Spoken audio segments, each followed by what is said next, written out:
Resistance training, what does it do for me?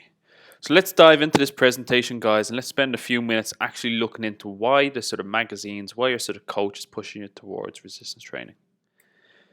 So firstly, guys, most of us go to PT to lose weight. Most of us go to magazines, etc., fitness magazines to lose fat. Firstly, just point at this photo while you're looking at it. Fat is larger than muscle. Hence why you can weigh more and be smaller. If we look at that again, guys, look at the photo. You'll see that fat, 5 pounds of fat, 5 pounds of muscle.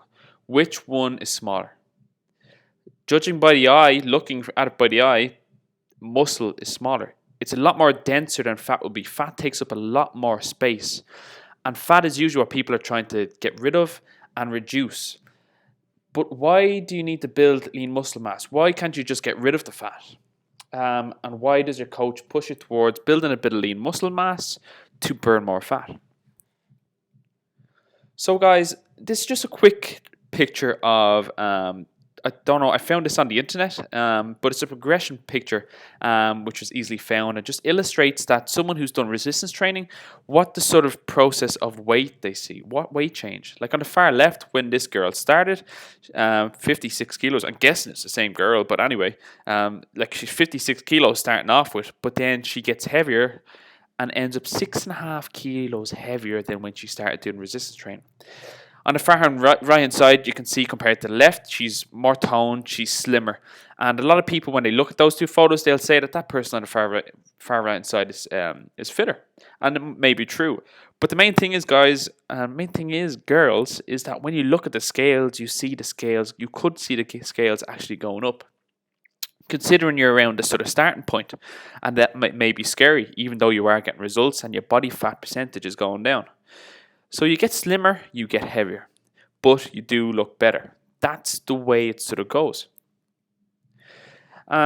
So taken from those points, guys, you can see that why your PT is trying to get you to build more muscle mass. And they have you doing resistance training, and this is how you build a little bit more lean muscle mass. But why are you actually doing it? What do weights do?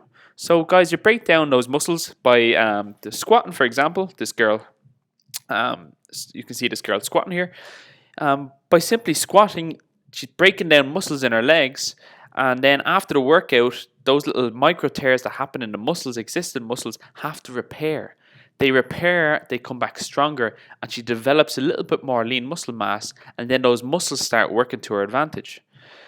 By having more muscle mass, waking up those muscles, even getting those muscles working, you have a bigger furnace.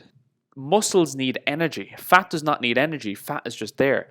Muscles need more energy, and if you're still taking in the same amount of calories or a little bit less, those muscles will go straight. That new little bit of lean muscle mass will go straight to your fat stores and start burning more fat because fat is energy.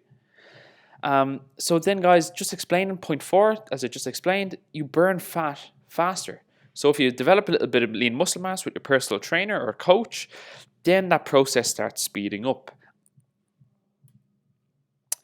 There's other reasons why you strength train, though, guys, and there's other reasons why you're sort of your personal trainer, considering they're a good personal trainer, well educated and constantly educating themselves. Reasons why they also have you, other reasons why they have you at strength trainer. So the first one and number one reason to me, guys, with every single client that walks in the door is the health benefits. What are the actual health benefits that you get from doing strength training and building a little bit of lean muscle mass? Considering you're doing it the right way, they're listed off here, guys, as research. That if you want research, if you want actual scientific proof, I have no problem in sending it on to you, but I'm not going to bore people with going through slides of who wrote what and what science paper said what. I'll give that to you personally if that's what you're looking for. So health benefits, listing them off: reduced blood pressure, lowering incidences of coronary heart disease, no more brittle bones or osteopenia. That's brittle bones, so a lot of people who sort of falls and break bones quite often. How it can sort of reverse that process to strengthen it. Better, tighter skin, less incidences of falls. Again, guys, you have better balance from doing strength training. Ability to complete daily tasks is another one. So daily tasks, like say for example, you break down the side of the motorway, you're stronger so you can actually change your own car tire. I know that sounds silly, but how many times have you seen someone doing their back in or heard of someone doing their back in from trying to lift the shopping out of the boot or taking the tire out of the boot? Like, it's always out there. So ability to complete daily tasks. And also, one of the biggest one for me is lowering depression rates. Now, there's different levels of depression, and you might think of going off on one here, but it does lower levels of depression rates. So let me just expand on that one point real quickly, because it's not something that's really talked about and looked into it. How does it lower depression rates? So guys, for example, I'm just going to talk here really quickly about some of the own experience that I've had with clients. When clients come in the door, they come in the door looking for help. They come in the door looking for direction. So number one is by doing strength training, they start losing more weight. That's the first one that most clients come into the door. But even before that, guys, they start moving better, because with strength work, you have to be able to move properly to do the strength work. So by going through a sort of strength program, they have a sense of achievement. They can move pain-free now. They see themselves getting stronger as the weeks go on. They also start asking me what numbers are on the barbell. I've had 60 to 65-year-old clients asking me how much they're bench pressing, how much is on the bar. They want to know because they want that sense of achievement. And with that sense of achievement comes more positivity. And then out of a result, that guys that keep up with the physical activity. They have a sense of accomplishment. And then out of the back of that, they start getting more results because they just feel better about themselves. They have a sense of achievement. So let's move on from that, guys. I'm not going to go into that anymore. I'm just going to rattle through this presentation, as I said, and you can take what information you want from this and what information you don't want. One of the most important ones for me, guys, is move without pain. That means move without pain, move without injuries. Real quick, guys. Let's nail it home. You only have one pair of hips, you only have one spine, you only have one set of knees, you only have one set of shoulders.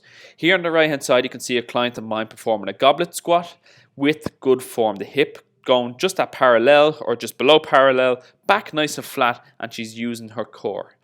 Again, guys, we always work towards clients being able to get to full squat. If they can't, and I can improve their squat or whatever their problems may be, reduce their pain, if they do that, I'm happy.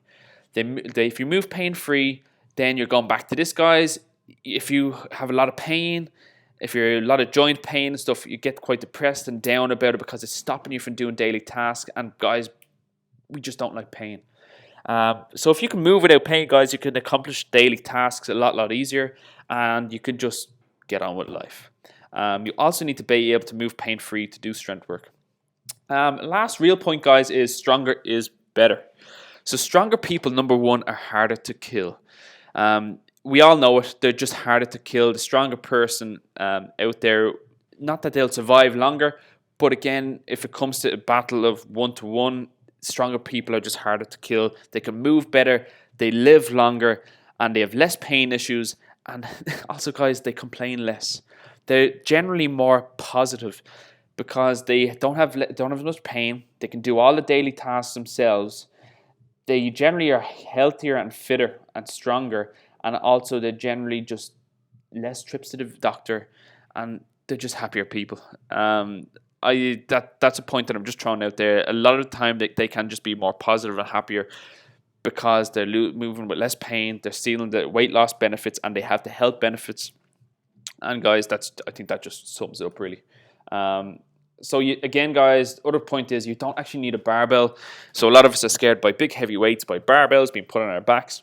Here, guys, you can see clients basically learning how to squat, do an air squat while breathing properly. I'm not going to go into this, but you don't actually really need a barbell. There's plenty you can do without a barbell. But again, it does need to be programmed and progressed if you consistently want to see change.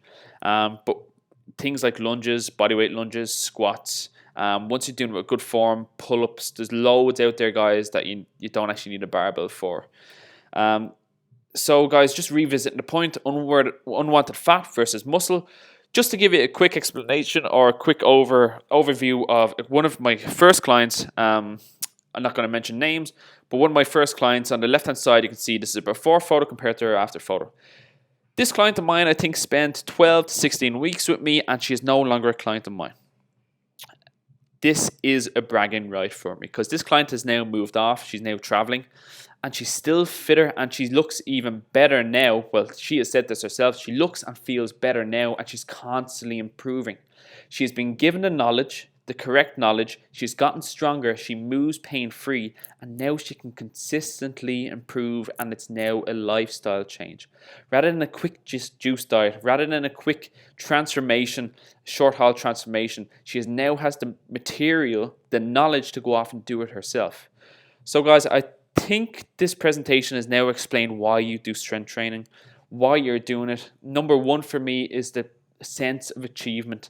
Number two is your move pain free, and number three is that there's always room for improvement.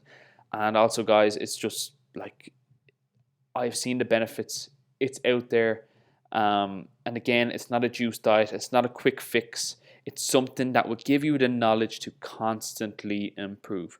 So again guys, there's not much science in that, it's just a basic guide, quick 101 guide on why do you strength train, and hopefully you've taken something from it. So have a great day guys, enjoy your training. If you have any questions, don't be afraid to ask, and keep on getting stronger, healthier and fitter.